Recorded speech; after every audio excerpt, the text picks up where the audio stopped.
Emmanuel Macron tacle les États-Unis après sa visite de 3 jours en Chine. On accourt chaque fois que la France et l'Europe ont besoin de quelque chose ces dernières décennies et c'est comme ça qu'ils nous remercient. Le président français les a rendus furieux. À la télévision américaine, dans la presse, l'allié français est très critiqué. Dans son avion de retour de Chine, Emmanuel Macron appelle les Européens à prendre un peu de distance avec la ligne américaine, notamment concernant Taïwan. La pire des choses serait de penser que nous, Européens, devrions être suivistes sur ce sujet et nous adapter au rythme américain et à une surréaction chinoise. L'autonomie stratégique de l'Europe, pour le président français, c'est de sortir de la logique des blocs, de faire entendre une troisième voix, et pourquoi pas la sienne. Mais voilà, aux États-Unis, ça ne passe pas.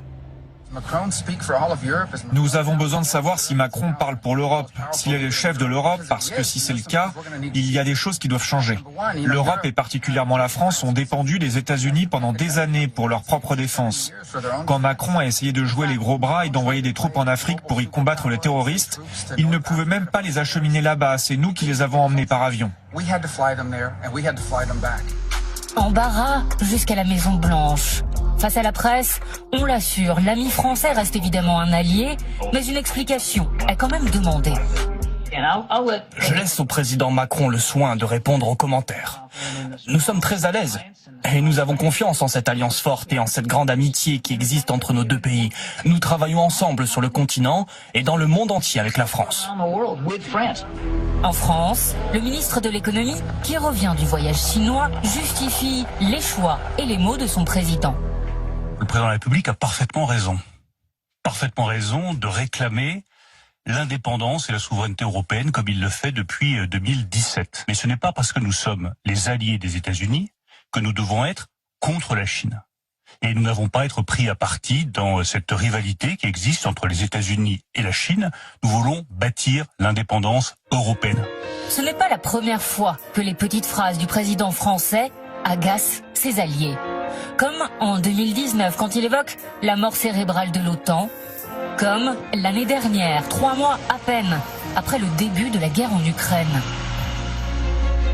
Il ne faut pas humilier la Russie pour que le jour où les combats cesseront, nous puissions bâtir un chemin de sortie par les voies diplomatiques. Je suis convaincu que c'est le rôle de la France d'être une puissance médiatrice. Des déclarations vécues par certains alliés comme des provocations. Depuis hier, les réactions européennes sont très sévères, notamment en Allemagne. La presse estime que Paris s'est agenouillé devant la Chine. Sur le tarmac, juste avant de s'envoler pour les États-Unis, le Premier ministre polonais tacle la stratégie française et rappelle qui sont les alliés des Européens.